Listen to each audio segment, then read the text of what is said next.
Hey, my name is Guitar Gabby. Welcome to Studio Stories.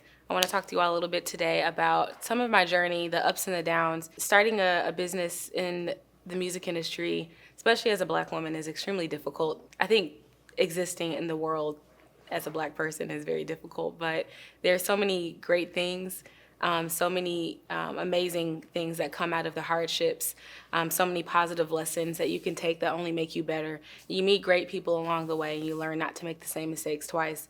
So in 2016, I started playing for Diamond from Crime Mob, and she needed a band, and so I thought it would be an excellent opportunity to do something that I had always been passionate about, which was to play music. I had been playing guitar for quite some time by then, but I had never really played with anybody else. I'd started a couple of bands over the years of my own, but I didn't really have an opportunity to play for anybody else until I started playing for Diamond. So I worked really hard with her management, put together an all-black female band, and from there, that's really where the journey began. I don't know. It was an interesting experience working with a record label and working with managers in the industry. That was my first experience. And one thing that I learned early on is that people who are not musicians or don't know how to work with musicians don't know how to manage musicians. There are a lot of things like, backline or you know, per diems or, just what type of rehearsal we need to have.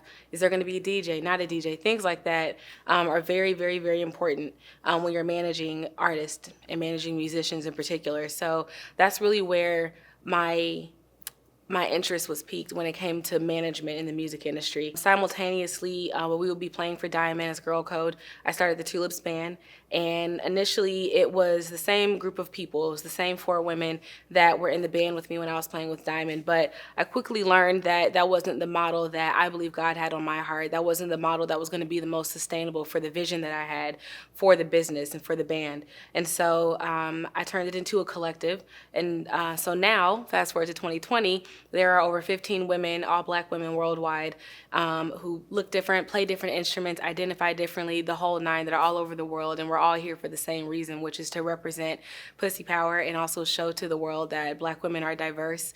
We don't look like one thing, we don't sound like one thing, we don't just do one thing. We're extremely talented. We have a very interesting skill set. We can do a lot of different things and we can multitask, and at the end of the day, we get it done.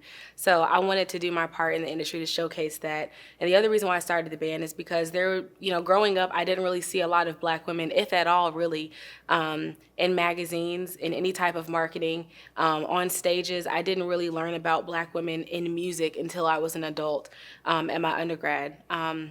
And that's when I learned about Sister Rosetta Thorpe and a lot of other amazing women of color, specifically black women, that paved the way before me for me to be able to do what I'm doing now. So I always like to pay honor to those women who came before me to do a lot of work in order to create a path in the industry for women like me. So I went to Spelman College, started my undergrad. I majored in environmental science. First I came in biology, and if you're a Spelmanite, then everybody knows that you come in as biology or psychology, and then you switch to your actual major, unless your actual major is biology or psychology, but nobody does that. So, but I switched to environmental science, and that's really where I started to take an interest in how I could be a part of helping humankind in the world and helping the earth itself and animals. I was never really interested in being a scientist with goggles and shit in the lab. Didn't really want to do that. But I did want to figure out how I could give back to the world, give back to the earth. And so I did a lot of work in environmental science, did a lot of research at Callaway Gardens, and did a lot of different research projects. And that's really where my passion for wanting to help others, fueled with my passion to help animals, really came to fruition. And so being there, I met a lot of amazing people along the way. That's really where I learned a lot of lessons in life about how people that you think are your friends are not your friends. And I was in a lot of different bands. I wrote a lot of great music through this time period. My first year in particular was very difficult because I was in a very toxic relationship. Looking back on it, I realized that it was toxic. But when you're in something, it's easy to think that It's fine. It's just he's having a bad day or she's having a bad day right now. But there are some times when, when people show you their true colors, you got to believe them the first time. And, to this day, I mean, I definitely think that people can change. And he's an amazing guy now. But, in that time, it just wasn't right for me and it wasn't right for him.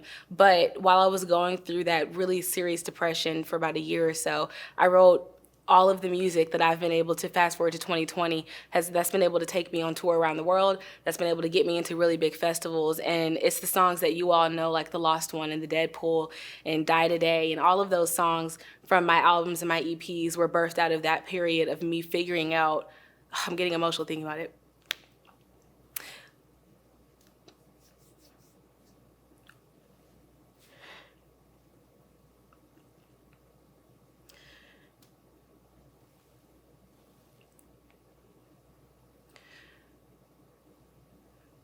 That's when I realized that I had a gift.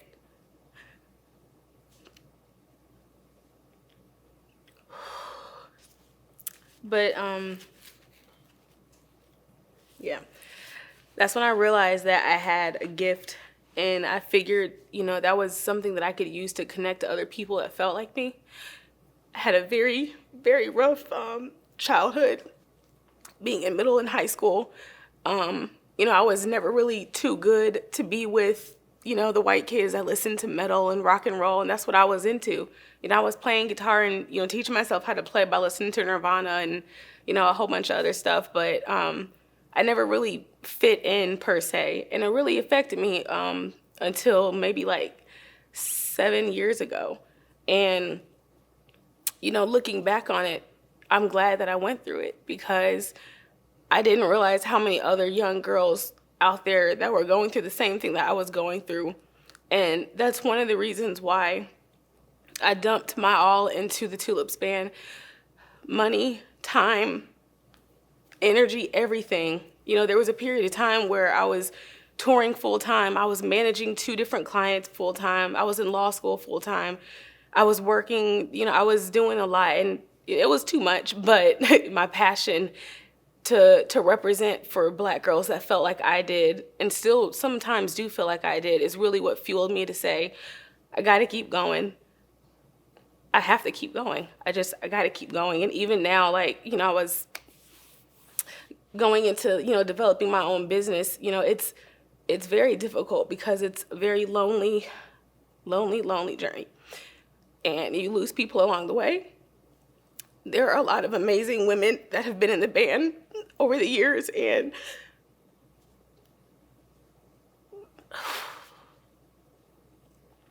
I lost those relationships because a lot of times people who are in your circles are not going to always understand what you're doing. They're not going to always get it. A lot of people in this industry, and I would say the industry as a culture, is very money driven. And a lot of people just want, the money and the fame, but there's a very small sector of people who do it because of the passion and the fire that they have inside of them. And when those two things don't align, when those two things don't mesh, then, friendships and bridges can sometimes be burned intentionally or not intentionally. But, that's been part of the journey, with the TxLips band. And I never really talk about it because people, on social media, see Guitar Gabby and, you see what I'm doing. But, the other side of being a boss is, like, the shit is lonely sometimes. But, I get up every day. I'm thankful for what God has given me. I'm thankful for just having breath in my body to even have a passion. Because there are a lot of people out there that don't even have passions because they just don't know, what life means to them. So I just want to use my voice and my platform as much as I can to connect with those people and to show people that, it doesn't really matter who you are or what you look like or, where you come from or how you identify. We're all humans at the end of the day.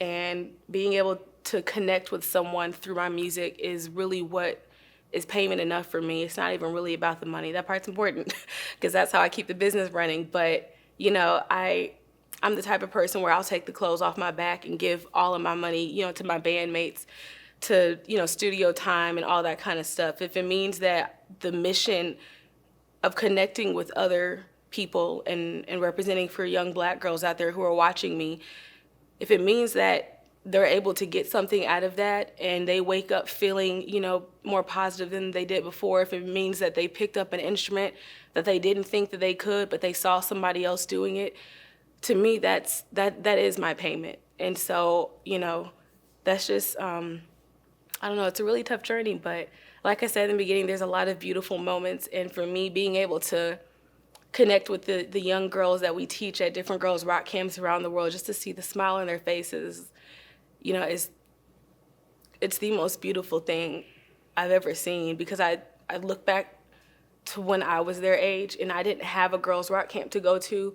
There are other young Black girls and Black boys out there that we didn't have a lot of people that look like us to open up a Guitar World magazine and see our face right there, on the front page or, in a full story. But, being able to see how so many different people out there in this industry have passion and drive to change the way that the music industry looks and runs and is what is beautiful to me.